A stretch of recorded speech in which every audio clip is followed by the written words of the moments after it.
Welcome to Taste Trying to Learn English, and welcome to today's deep dive. So I want you to just think about 400-degree boiling oil for a second. It's inherently violent, Oh, absolutely. It's pure right? chaos. Right, like when you take a raw ingredient and you just submerge it into a vat of liquid fat at that temperature, you are basically initiating this high-speed, aggressive thermodynamic reaction. Yeah, the water trapped inside the food just instantly boils. I mean, it turns to steam, expands, and aggressively fights to escape. Which is wild when you think about it. It is, by all accounts, a totally hostile environment. It's controlled culinary combat. And Yeah. yet this highly aggressive cooking method is the foundation for some of the absolute most comforting foods on the planet. Yeah, there's nothing quite like it. Right, because the heat transfer is instantaneous, the chemical reactions are incredibly rapid, and this is key, there is zero margin for error. Because if you leave something in for, what, 30 seconds too long? Exactly. 30 seconds too long, and you've moved from golden brown perfection to just, carbonized rumen. Which makes it all the more fascinating that one of the most masterful applications of this volatile cooking method doesn't happen in some pristine, highly regulated commercial kitchen. No, not at all. It happens on street corners.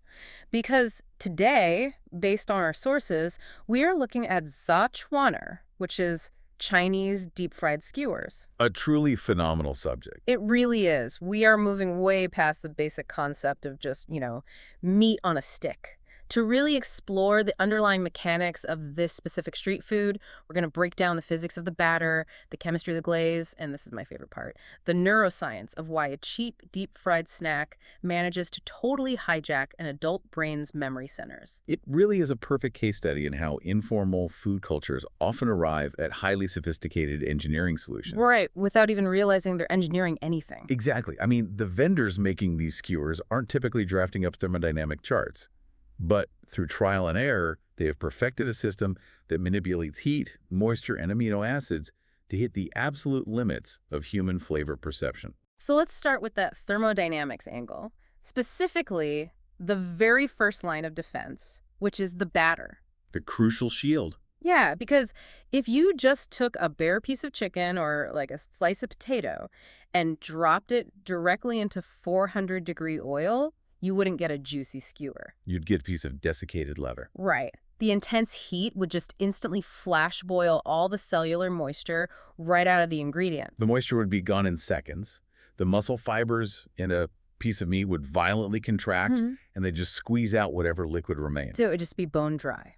Completely. Yeah. That is why the batter, which is a very specific hydration of starches and flours, is totally non-negotiable. It acts as a sacrificial layer. A sacrificial layer. I love that. Like a tasty protective force field. That's a great way to put it. When you plunge that battered skewer into the oil, the fat isn't actually cooking the meat. The fat is cooking the batter. Hey, really? It's not cooking the meat at all. Well, not directly. The batter takes the hit. Okay, so the batter takes the hit.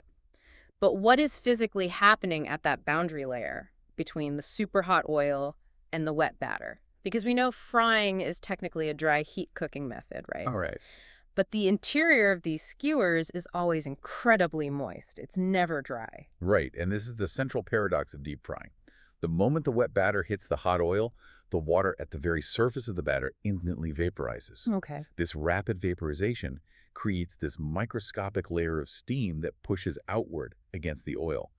And that outward pressure is crucial.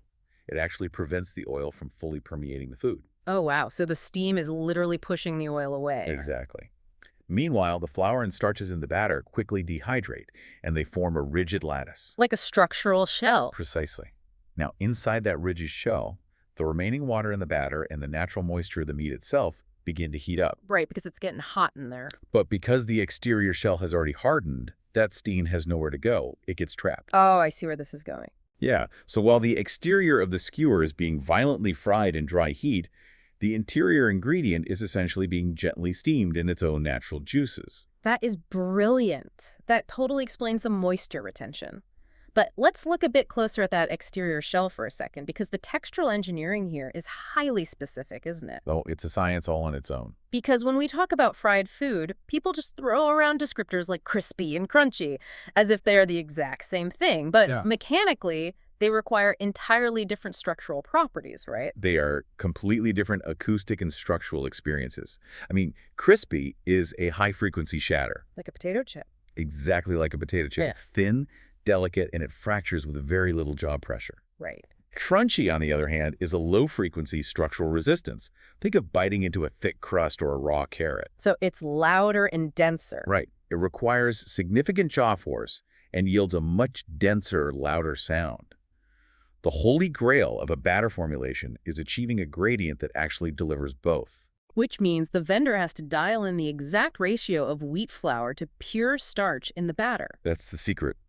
The pure starches, like potato or sweet potato starch, they provide that delicate, glass-like crispness on the outermost millimeter. The high-frequency shatter. Exactly. They swell and then rapidly dehydrate into this brittle lattice. But the wheat flour, which obviously contains gluten, provides the underlying structural network. Ah, so that gives it the crunch. Yes, it gives the crust a slight chew, a dense resistance, before you finally break through to that steamed interior we talked about. That gradient, the initial glass-like shatter followed immediately by a substantial, dense crunch, is what makes the tactile experience so satisfying. It's incredibly satisfying. But a perfectly engineered crust is ultimately just a delivery vehicle, right? I mean, a plain piece of fried batter, no matter how texturally complex it is, isn't going to cause lines to form down the block. Definitely not. The texture is just the foundation. Because the defining characteristic of za schwaner is what happens the literal second it is pulled from the vat. The glaze application. And let me tell you, the timing here is an absolute masterclass in thermal manipulation. This is the detail in the sources that really stood out to me. So the vendor pulls the skewer from the fryer. It is practically radiating heat, sitting at maybe, 350 degrees Fahrenheit? Easily. And without a moment of hesitation, they take a brush and slather this cool, highly viscous, sweet, and spicy glaze entirely over the crust. Right out of the oil. Yeah. So from a physics standpoint, what actually happens when you introduce a cool, water-based glaze to a superheated, porous crust? You trigger a secondary flash evaporation. Okay, break that down for us. Well, the crust is covered in these microscopic pores where steam was just escaping during the frying process. When the cool glaze hits that blisteringly hot surface, the water content in the glaze instantly boils and vaporizes. Meaning the liquid reduces in real time? Instantaneously. And as that water flashes off as steam, the remaining flavor compounds, the soy, the sugars, the spices, they are actively pulled into those microscopic pores. Oh, pulled in. Yes. The sauce doesn't just sit on top of the crust like frosting on a cake. The thermal reaction forces the glaze to physically fuse with the starch lattice. It forms a single, unified, polymer-like coating. That is incredible. So it's not just a dip. The hot oil is actually fusing the glaze to the batter in a chemical bonding flavor explosion. That's exactly what's happening. And if you pull the skewer out and let it rest on a wire rack for, say, 30 seconds before brushing it, you ruin the entire mechanism. Oh, because the heat is gone. Right. The crust cools down, the residual oil in those microscopic pores congeals, and when you apply the sauce, it just slides right off. Or, even worse, it just turns that delicate crust into a soggy, wet blanket. Nobody wants a soggy skewer. Exactly. The temperature differential is the only thing driving that fusion. Yeah. And the composition of the glaze itself is equally calibrated. Right. The glaze ingredients matter just as much. Absolutely. It relies heavily on a high concentration of glutamates. Which brings us to the umami factor. Yes, the magical fifth taste. Right. We know umami as that deep mouth-coating savory resonance. But the glaze on these skewers pushes way past standard savory. I mean, it is aggressively sweet, it's intensely spicy, and heavily laden with umami. Why does this specific triad of flavors completely short-circuit our self-control? It comes down to something called glutamate synergy. Glutamate synergy. Okay, I'm listening. So the glaze is typically built on a foundation of soy sauce or broad bean paste, right? Which are massive sources of naturally occurring free glutamates. Right. But the real magic happens when those glutamates interact with specific ribonucleotides like inosinates that are naturally present in the fried meats on the skewer. So it's like a chemical multiplier effect. A massive one. When you combine glutamates with inosinates, the umami signal that gets sent to your brain doesn't just double. It can actually be amplified up to 8 times. 8 times? That's insane. Your taste receptors are essentially flooded, and when you combine that overwhelming umami amplification with the rapid energy delivery of the sugars in the glaze... Oh, and the endorphin rush from the spicy chili powder. Exactly. You create a neurological reward loop that is incredibly difficult to break. It's the ultimate bliss point. I mean, the food industry spends millions of dollars in laboratories trying to engineer that exact ratio of salt, sugar, and fat to maximize dopamine release. And they do it in lab coats with test tubes. Yeah. And yet, this vendor on the corner has dialed it in perfectly with just a brush and a vat of oil. You tell yourself, I'm just stopping at 2 skewers, and suddenly you're staring at 15 empty wooden sticks. Because the sensory feedback is just too rewarding for the logical brain to override. Which transitions us perfectly from the chemistry of the food to the sociology of where it's actually eaten. Because to truly understand the weight of Zachschwanner as a cultural phenomenon, we have to step away from the work and look at the sidewalk. We have to look at the ecosystem of the fried skewer cart. Yes, because the quintessential backdrop for this food isn't some fancy night market or a bustling downtown plaza, is it? Not at all. It's the gates of a middle school at 3:30 in the afternoon. It's the ultimate post-school ritual. But what I find so fascinating is the menu itself. When we look at the items that evoke the strongest emotional response from the sources, we aren't looking at premium ingredients. No, the nostalgic heavy hitters are almost entirely humble, economically driven items. Right, like sliced potatoes, cabbage, and of course the undisputed king of the cart, the fried starch sausage. Oh, the starch sausage is a brilliant piece of food history. It really is. From a purely nutritional standpoint, it is incredibly humble.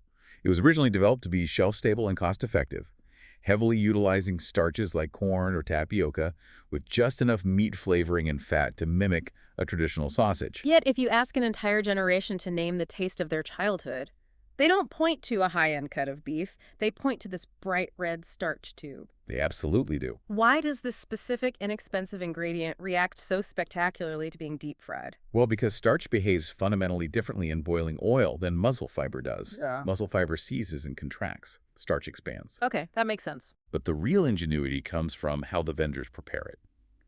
Before it ever hits the oil, they take a knife and score the outside of the sausage, cutting this deep crosshatch pattern along its entire length. Oh, like cutting a little grid into the surface? Yes. And when that scored starch hits the 400-degree oil, the rapid expansion of the water vapor forces those cuts to fan outward. The sausage literally blooms. It blooms. Yeah, the physical volume expands dramatically. So it's basically a structural hack to maximize surface area. Exactly the same principle as acoustic foam in a recording studio.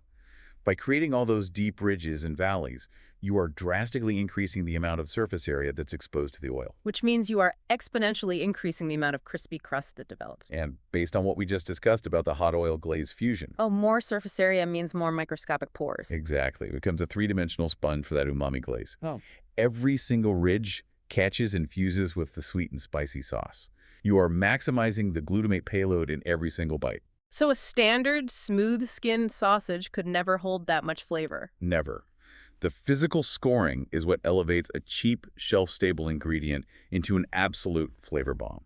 And it perfectly fits the economics of a middle schooler's pocket change. They can, pool a few coins together and walk away with something that delivers maximum caloric and sensory reward. It's the perfect transaction for a kid.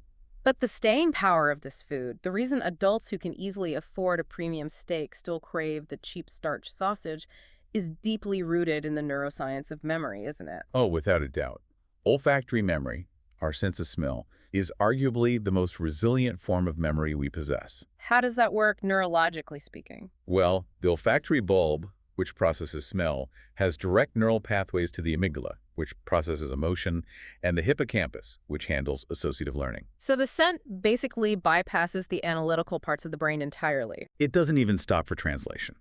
When you smell caramelizing soy sauce, hot oil, and toasted chili powder, your brain immediately retrieves the emotional state you were in when those sensory pathways were first formed. Wow. For millions of people, that smell was permanently encoded during the transition from the strict, high-pressure environment of the classroom to the freedom of the street. It's the scent of autonomy. Exactly. Think about it. It's 3:30, the bell rings, and for the first time all day, you are in control. You choose what to buy. You just stand on the corner with your friends. You aren't being tested. You aren't being graded. And the dopamine release from that sudden lack of stress Yeah. perfectly coincides with the dopamine release triggered by the massive hit of fat, sugar, and umami. Oh, so they link together. The brain wires those two experiences together permanently. Oh. The food becomes a physical proxy for the feeling of relief. That is why the concept of the guilty pleasure is so incredibly difficult to dissect rationally. Because the adult brain knows the data, right? Right. You understand cholesterol. You understand triglycerides and the glycemic index. You know that consuming a heavily battered, deep-fried tube of starch coated in sugar and sodium is objectively not a healthy choice for a random Tuesday afternoon. But data cannot compete with the amygdala. It really can't. The logical voice is completely drowned out by the physiological need for comfort. Eating that skewer isn't about nourishment in the biological sense. It is a highly effective, low-cost psychological intervention. A psychological intervention. I love that. It is a time machine that instantly regulates your nervous system by plunging you right back into the unburdened joy of being 10 years old. Which is an incredible amount of power to yield from a bubbling vat of oil on a street corner.